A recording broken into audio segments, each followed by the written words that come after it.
Hi my loves, welcome back to today's video. I'm finally giving you guys the last hour of the Mac Miller documentary. Editing me, you will not be getting the last hour, okay? I'm gonna end this with like 30 minutes left in the documentary. I'm sorry. It's not gonna be the full last part, but you're gonna get a good chunk of it. Truthfully, I don't remember exactly where I left off. I'm pretty sure it was somewhere around the 50-minute mark. So if it's missing something or we're rewatching something, you're gonna have to deal with it, y'all, because like I don't rewatch my videos. You guys know this. I rarely rewatch them. Like I edit the bare minimum. And so yeah. Anyways, we're going to be drinking some wine. It's in my mug today. We're drinking peach moscato because yeah, why not? And yeah, we're almost at 7,000 subscribers. So make sure you like, comment, and subscribe for engagement. And we're just gonna get right into it.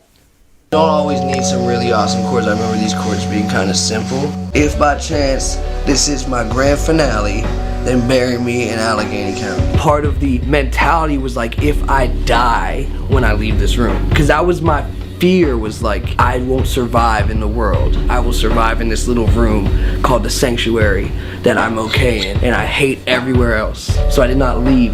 It's dark and depressing. Like, I mean, it is like, it's bad, but it's beautiful. It's fucking beautiful. I'm now in a beautiful place, so I can look back and be like, that was fucking amazing, and I did it. I made it out alive. Yeah. And if by chance this is my grand finale, bury me in Allegheny County. It's the most hated, so faded that I'm bow-legged. Don't bathe, gross gang, smell like old old man shit. The flow dangerous. Yeah, okay, I fear nothing on this odyssey of dark roads. God lives in my dog's soul, the devil in his dog bowl.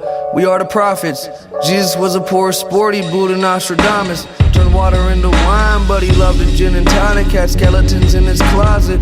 Even God will one day be forgotten. Let us have Okay, first of all, guys, and I've seen it in your guys' comments. You guys were like, just wait until you see the progression of his music, and like I'm seeing it, and we're not even like, I'm officially like halfway through this documentary, and like I'm already feeling it, and it's like it gives you chills a little bit. But like, I just want to interject, he says like one day God will be forgotten. What do you guys think about that? Because I've always seen it as like, no matter what your belief system is, right? I speak about mine a lot, how I don't identify as religious, but I have faith in God, But I'm also, I don't know, it's one of those things, like my dad always explained it to me, like having faith in God is like having a lottery ticket that you hold on to, and you can either cash it or you don't. And at the end of it all, if there's no God, if we just die and there's blackness at the end of it, what do you have to lose, right? Had you believed in God? Nothing. But if God is real, and I'm betting that he is, then when you reach judgment day, like, what are you going to do? So it's one of those things where I think a part of me does feel like religion specifically, but also like God in general, the reason he has been so prominent in every society, like from years and years and years ago until now, and why he's always been so present in every culture and in every historical period is the best way I could put it, is because I do think there's a part of humanity that doesn't know what to do with death, that doesn't know how to handle questions that we don't know how to answers that we don't have. And so I do think there is an aspect of religion and of God that is greatly impacted by the fact that there is something in us that can't make sense of parts of this world.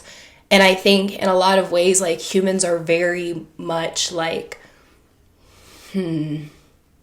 kind of instant gratification driven, like we need answers. We feel entitled to answers. We feel entitled to know all about the world. And so God kind of fills that void for a lot of people, where it's like, I think it makes people feel more comfortable in not only, the unknown, but also like difficult times. It helps us to make sense of things that we can't make sense here on earth.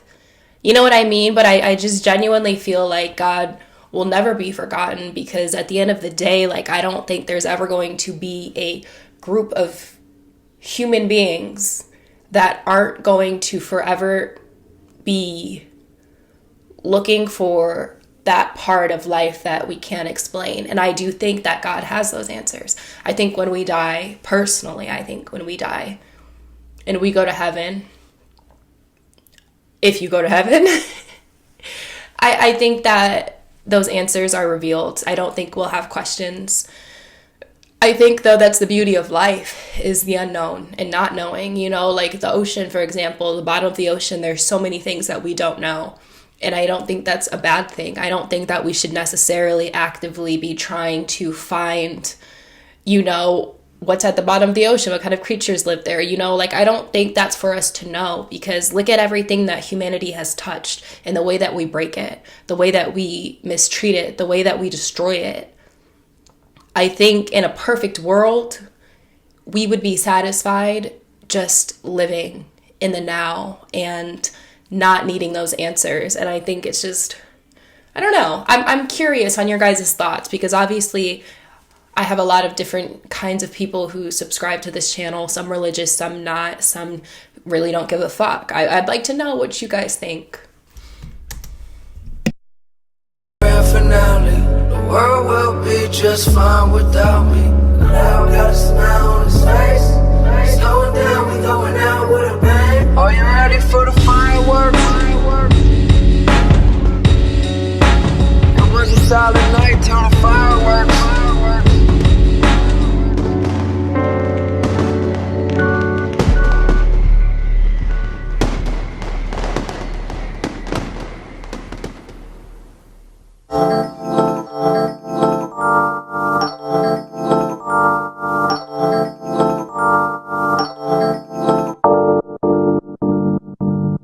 Mac Miller, after launching onto the scene with 2011's Blue Side Park. Is this guy still alive? Respectfully, is this man still alive? The first independently released album to reach #1 on the Billboard 200 charts since 1995, Pittsburgh's Mac Miller has become one of music's most dynamic and sought-after talents. Now Mac is back with a new full-length album, Good AM.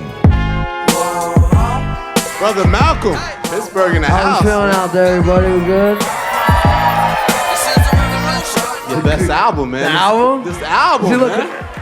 I was back there, and it's funny because you were like, this is his best album yet. And like, I definitely felt that there were people like, no. Faces, motherfucker. I love the mixtapes. Man, I'm getting dollars. I'm just doing what I gotta. Can a man live? And it's all day. I had a point, and it came across. Like, I think it did what I wanted it to do. Yeah. And I just think it's the culmination of a lot of work. So that's why. These flows, kilos. I can sell snow to a ski slope. I can sell evil to the devil, non-believers to a temple. Shit, I can sell water to a speedboat. And these My friends were all calling it like my Jay-Z album. Dude. Because, which was tight, you know? I'll take it. Because it's just very like, this is what it is. Boom. This is pure. This is me to you. You know, there's nothing in between. It's straight like that. What's the song on the album you think kind of best reflects the difference of that in terms of your musical? Weekend?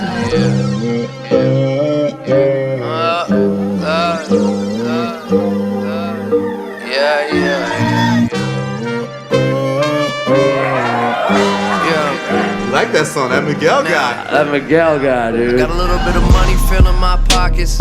Roll around like I run and shit. I got a system filled up with toxins. I've been broken hearted, now it's fuck that bitch. Getting how to deal with my problems.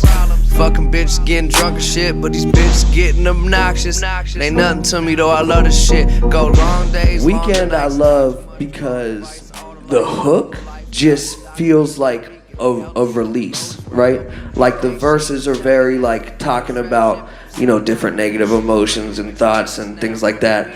And it kind of represents what the week feels like, but a little deeper than that, you know, just kind of uses week to weekend as like bad to good. light at the end of the tunnel type thing. So like I love Weekend because it's just like you're like fuck shit, man, and then it's like I'll be good by the weekend. Yeah. I'll be good by the weekend. Yeah. Everything good by the weekend. right. Like now that I have you on the phone, we get on this record. He's like, yeah. Comes to the studio, and this dude he records himself, which was fucking crazy. Comes in, sits, me and the engineer just watching in amazement while he's just like, and like just like killing it. And then he leaves, or he's about to leave, and I was like, no. I was like, no, for real. I was like, wait. He's like, all right, man, I gotta go. I'm like, wait, Miguel, please. If I could just have one more minute, I'd like you to do this bridge. So we wrote the bridge, and he fucking destroyed it. Mondays I think of you, but I ain't tripping on it. Tuesdays I'm hitting, gotta get my hands up on ya. Wednesdays You I'm know, lit with the you. world's fucked up. You know, so everyone making music about how fucked up the world is, it sucks. But I think it's not a bad idea to make some music that empowers people to make them feel like, ooh, I'm the shit. And when they say the words, they're like, I feel good. Which like, is so valid, guys, because you know I talk about mental health all the time. I'm a yapper. I talk in general, but I speak a lot to you guys about my mental health journey, right? And the lowest of lows and the highest of highs. And like now I'm just kind of writing out that in between. But something that I can definitely testify to is when I was deeply depressed, the music I was listening to were people who were also deeply depressed. And there's nothing wrong with that. Let me start with that. There's nothing wrong with listening to music that makes you feel, that relates to how you feel. However, I do think a lot of times it led me to stay in that space a lot longer than maybe I would have had I not tried at least to listen to things that were more empowering and more along the lines of where I wanted to be, and not so I don't know how to explain it. You know, you guys, it's just one of those things, like the things that you listen to are so powerful. The things that you speak over yourself is so real. And like, say what you want about manifestation and shit like that. I'm a stern believer that what you put out into the universe comes back. And if you tell yourself, I'm depressed, I'm miserable, I'm always going to be this way, you will always be this way, because you are going to wake up every single day and you're not going to find the joy. You're not going to find the little things that make you happy. You're not going to find that light at the end of the tunnel, because you're telling yourself that you are forever going to be stuck in that place. And you will be. And I was for a really long time. And like I even mentioned, I think in one of my Suicide Boys videos, like after I had kind of gotten out of that slump, like I could no longer relate to that music in the same way that I once could before, because it was just, it spoke to a part of me that I had outgrown at the time. And it doesn't mean that I don't respect their music or I won't ever listen to, you know, really deep, emotional, depressing music. I will, trust me. A large part of my channel is exactly that. But I do think it's important to have that balance and listen to people that make you feel good, you know, like, let me stop. I'm gonna step off my soapbox. What I want with this album.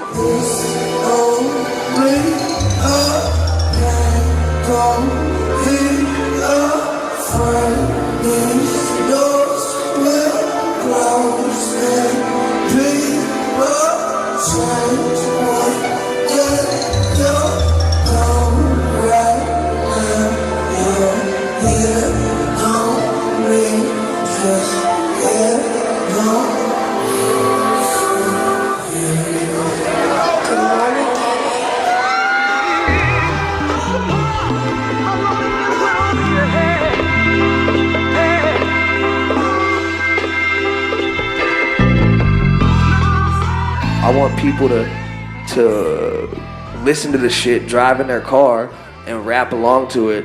And when they get done with their drive, they feel like, oh, I'm kind of killing it right now. Yeah, I saw on social media somebody said you did like 9 albums worth of work before that's they what I did. before you got to this I did one. 9 different albums. There was 2 of them that were actually in the running to be the album. But like they were just, the other 7 were just like little side projects here and here to like give my mind some time to get. And then then I learned how to do is go outside. Finally, like when I moved and stuff, I was like, you know what? I should like go out. Mac Miller moves out of LA house. Are we saying where you've moved to, or is that one of the reasons you moved is because it got too much attention? So I just kind of tucked off into like something a little more quaint and personal. And I also just got the spot here. You feel me? Oh, you got a spot in New York now? Oh, I didn't know that. Have you been around? I just moved in yesterday.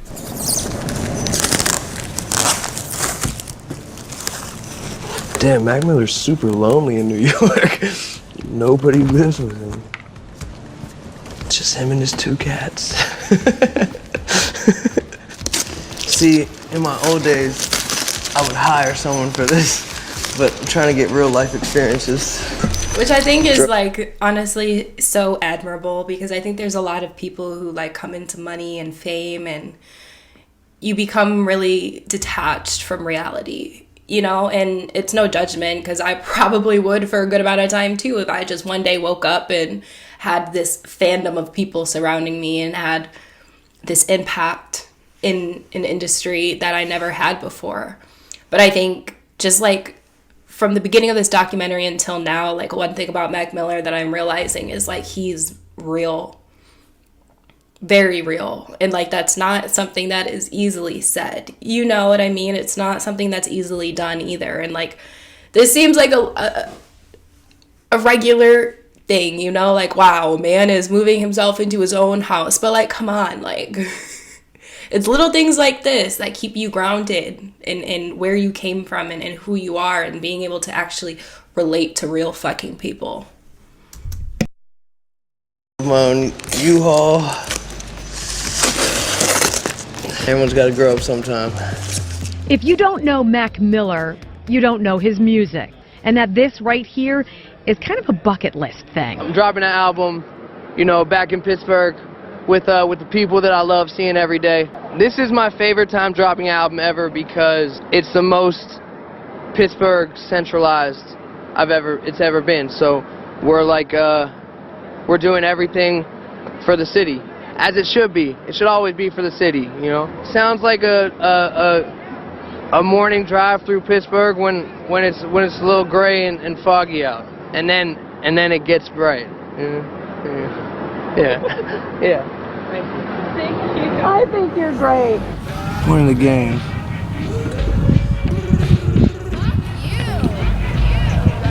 Do what you gotta do to win.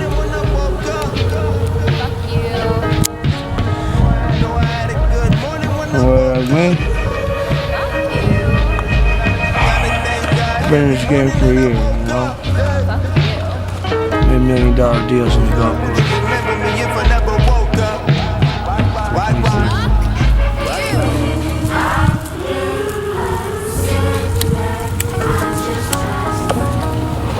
Buddy boys. Health is it's a journey. I drink a lot, which isn't good.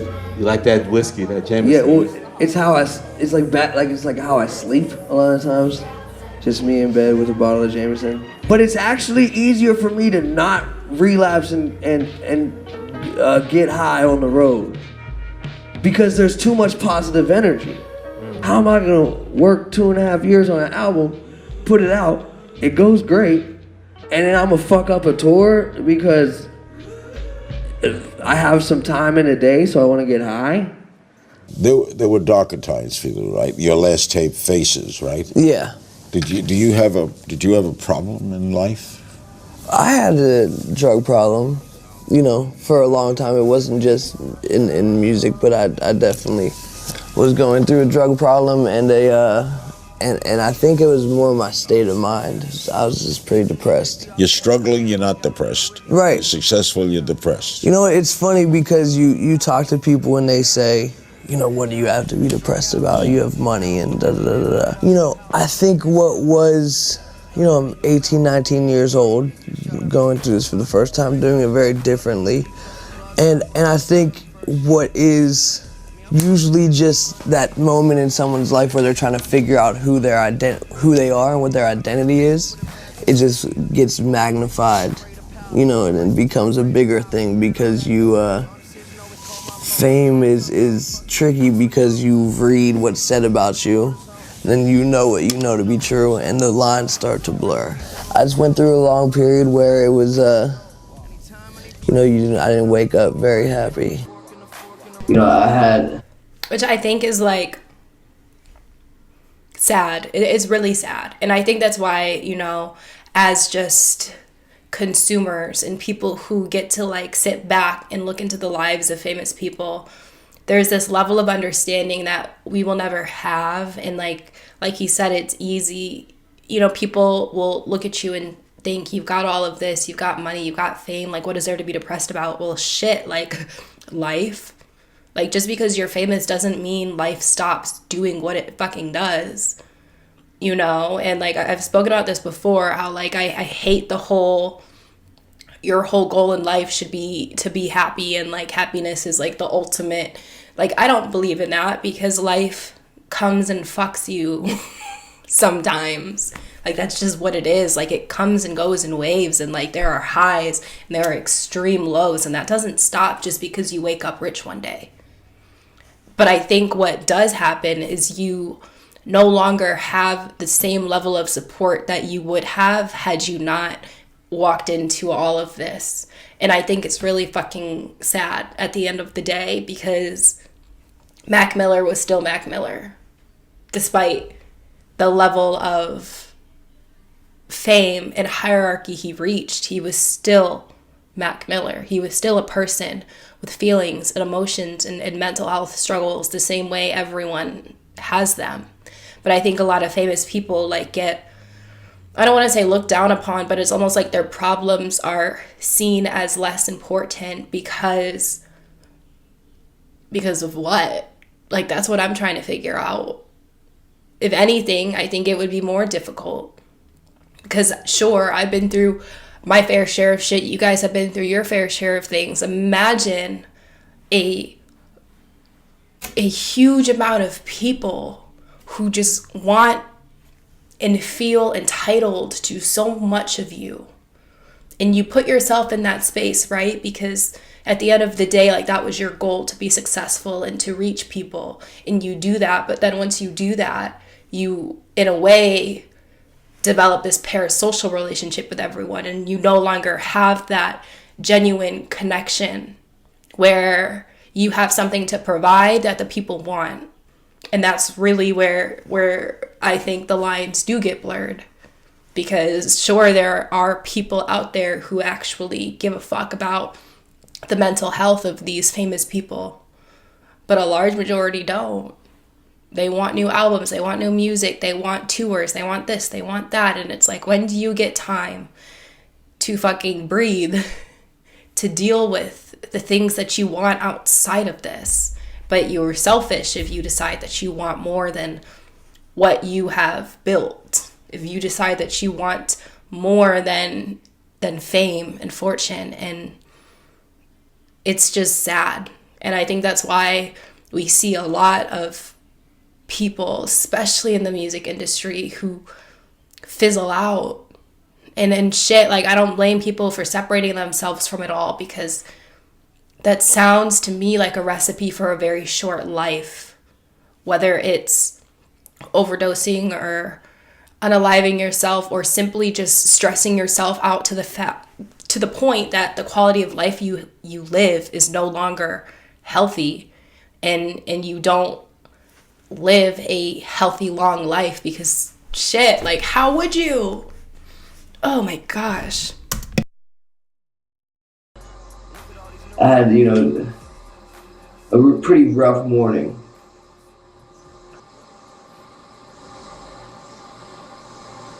Let me clear up a couple of things here. And there's been a lot of talk about me being on drugs. And that's, I'm not, look at me. Do I look like I'm on drugs to you? If you look at me. Hold on. Respectfully, man is in the bathtub fully clothed. I don't think asking if he's on drugs is the most offensive question we could be asking. Let me just say that. Right now, do I look like someone who's on drugs? No. No, I don't. I don't look like I'm on drugs. I look like a very wholesome individual right now. Not on drugs. Drugs are on me. Alright? I'm sorry. That's probably not funny, but like in my mind, like shit, that is literally me when I'm high as fucking Walmart and I'm like just shopping slow as fuck, pushing my cart slow as hell, eyes just red as hell. The audacity for someone to think that I'm on drugs. The audacity for someone to think that I smoked a little ganja before I came to Walmart. How dare you? I'm not on drugs. The drugs are on me, the fuck. Slay. I fucking love him. That was a fucking quote. That was the quote. We put her in a cab by now, but I'm stressed and I can't relax. Swallowing my pride and I'm high, that was making me mad.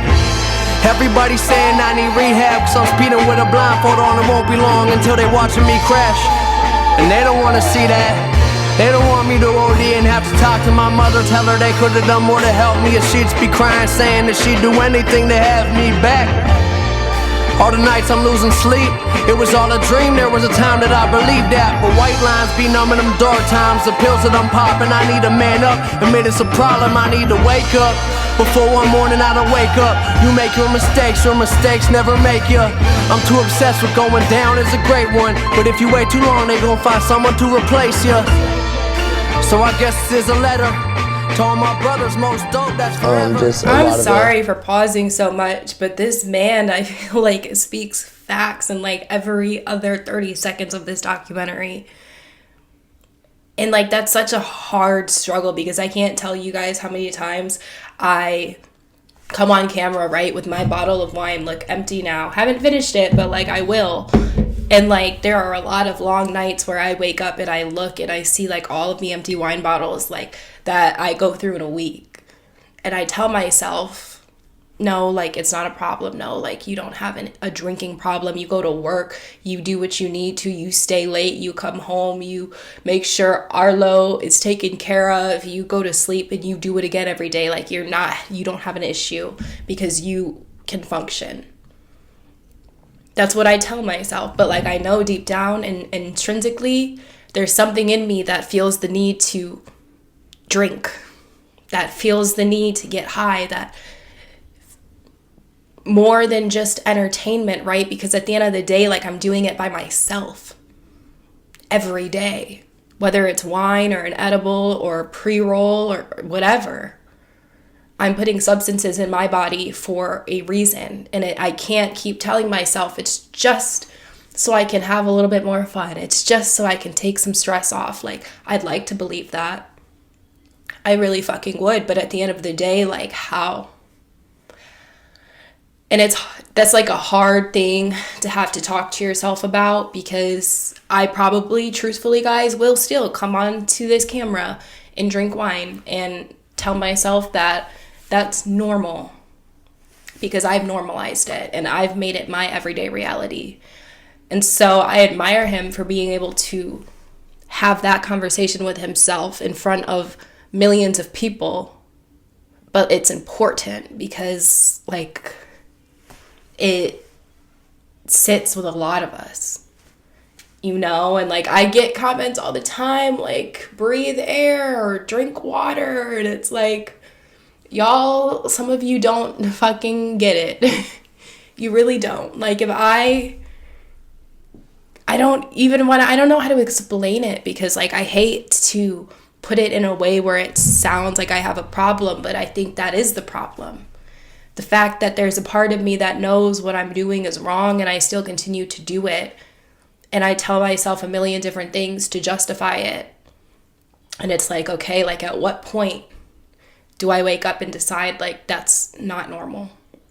You've normalized it. You've allowed other people to normalize it.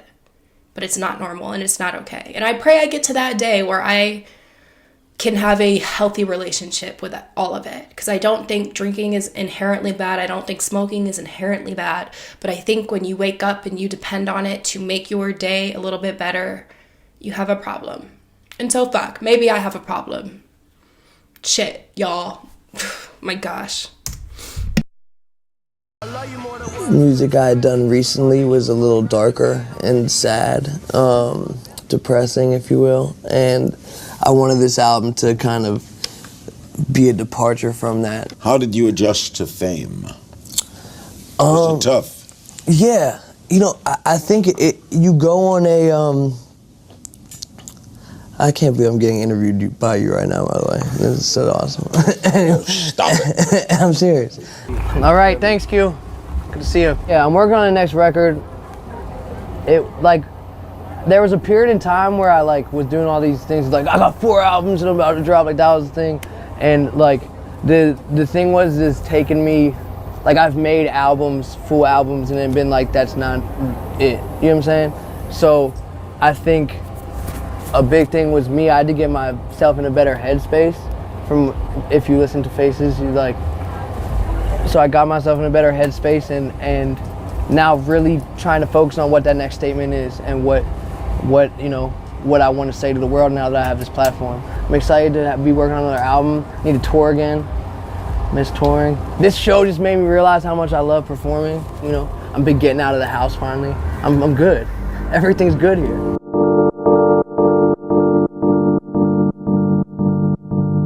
Yeah, I done been through it all, every brick in the wall. Got a bitch in my car when I'm trying to fuck. You ain't shit to the guy, need to get you a job. Cause you live in the mall, bills pile up.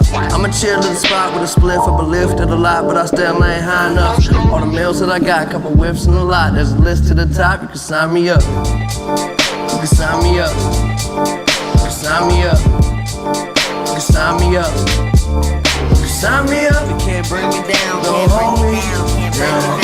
Sign me up. Yeah. It's Tuesday. Young Mac Miller is here. Okay, word.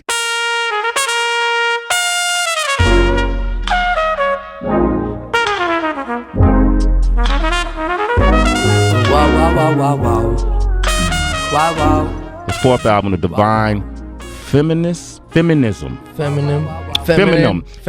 That's always been a hard word. Feminine.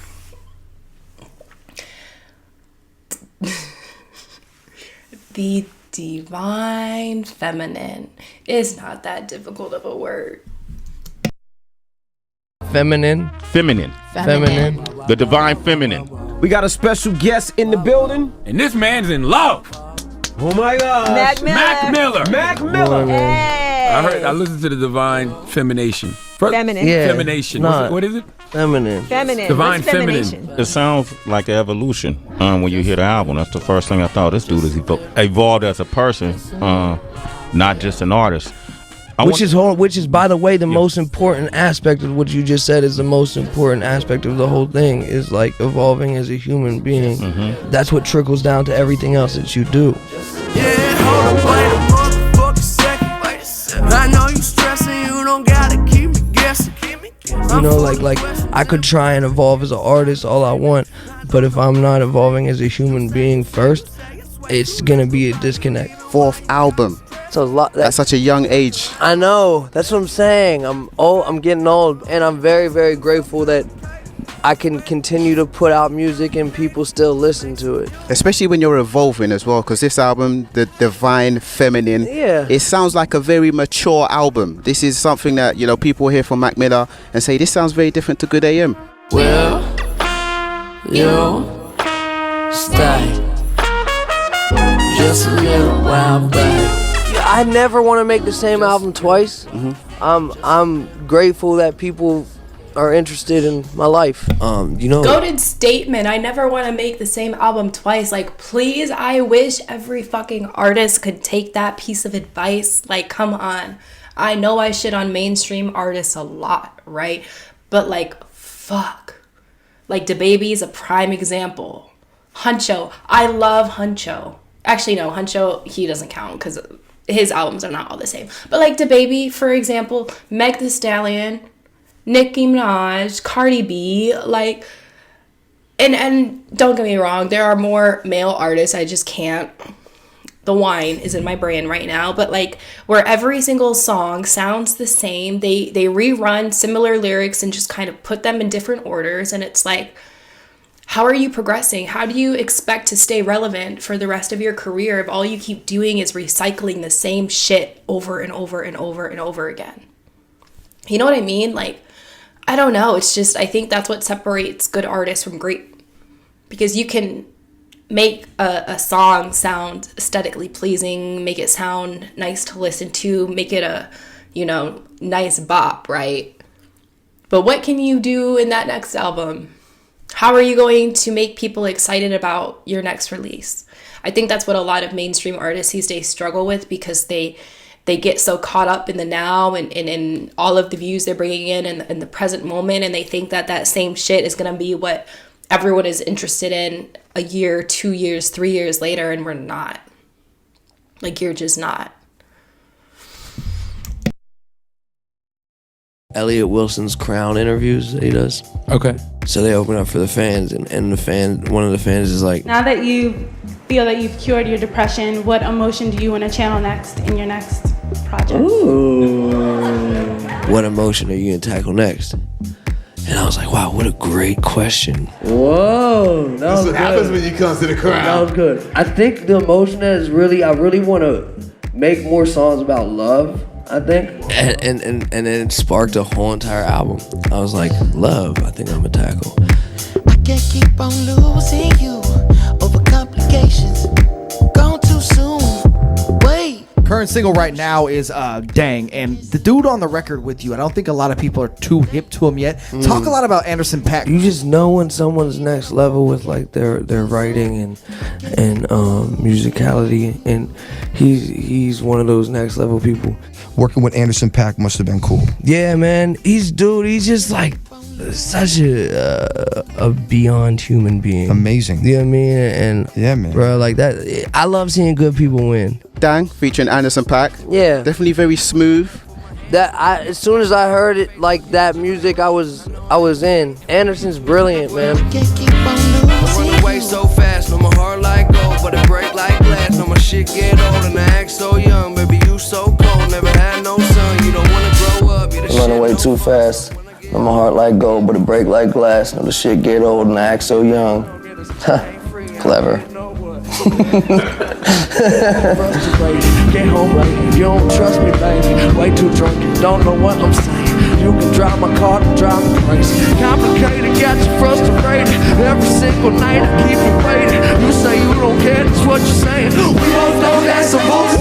Okay, we be fighting, we be reuniting. Kiss me, touch me, tease me, be excited. Got the devil who is who. I'm trying to get through to you because I can't keep on losing you over complications. Gone too soon. Hold up. Wait. You was just in the industry that I'm in, and like in what I do, and how honest I try and be, it's taxing. This is a strange time for you though, because you are dating Ariana Grande, and you probably don't want people to ask you about it in interviews, but you do a whole album. I'm sorry, guys. I hate Ariana Grande. Respectfully. Okay, hate is a strong word. I strongly dislike that woman, okay? And it's not just because of Mac and everything that transpired between them. It's her in every single relationship she has. Like, she is the problem. And, like, say what you want, whatever. If her music is your thing, okay. It's not mine. Personally, like, I think she's a talented vocalist, but at the same time, like, she doesn't release music that makes me interested to listen to what she has to sing. And maybe I'm biased because I dislike her, but I just think, like, even outside of like her relationships, like her have you guys seen that video of her like licking the donut and then like putting it back? Like, she just rubs me the wrong way. Like, And even after all of, like, the Nickelodeon shit, I understand, like, everyone really who was involved in that is a victim. And I will never take away from that. But the way her interviews almost, like, not justified, but, like, also she didn't seem to stand firmly against everything that was happening. And like, I hate to judge someone's the way someone deals with their trauma, because at the end of the day, like, I haven't dealt with mine perfectly, and I have been that person that, like, smiles and pretends like it was nothing when it really was something, you know? So, like, I get it. But at the same time, like, there's just something about that woman that doesn't sit right with me. I don't know what it is. I can't put my finger on it, but, like, she's like a Swiftie in my eyes, you know? Like, the way that, like, everyone loves Taylor Swift, I don't like Taylor Swift. I don't like Ariana Grande. I just, like, ugh. What are your guys' thoughts on her, okay? Like, I swear I always have thoughts on these famous people's girlfriends, but, like, Ariana Grande, like, rubs me the wrong fucking way. She really does. But hold on. But yeah. In love, so you know people are gonna put the For two sure, together. I get it. People are gonna put it together. It's crazy to me that people are like, the whole album's about her. Who else would it be about? But I'm saying it. But like the timetable wise, like how quickly do you think can make an album? So how does she feel about you making songs about other women? I'm not, but it's not necessarily about other. You need to chill. Would you say that Ariana Grande is your dream woman? Because you were on her first single. We pop up at each other's shows. We like to see each other perform. We're good at what we do. Like, you know, be clapping and stuff. Why not go on tour together? We just.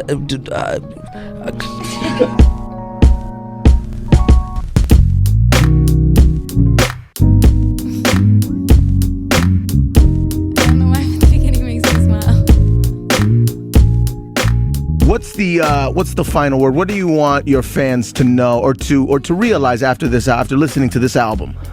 I want people to like appreciate love in all forms of the word love, like how complex and important of a feeling that is in the world. I want people to just feel good. You know what I mean? Like. Yeah, I think people need to feel good more often.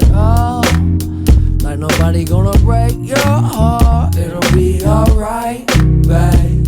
See me, I got you covered. I'ma be your lover. You might be the one. If it's only tonight, hey. We don't need to worry. We ain't in a hurry, rushing into love. You know I know who you really are. Shit, I don't think you really knew who she really was. Okay, guys, I need to stop saying that I'm going to react to all of this shit in one video because I'm already at 45 minutes.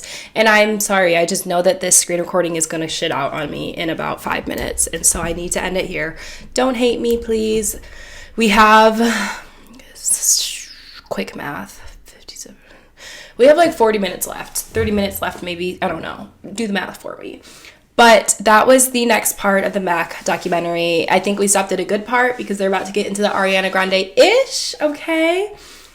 I'm intrigued, okay? Because don't get me wrong, I know I just said, like, Ariana Grande rubs me the wrong way.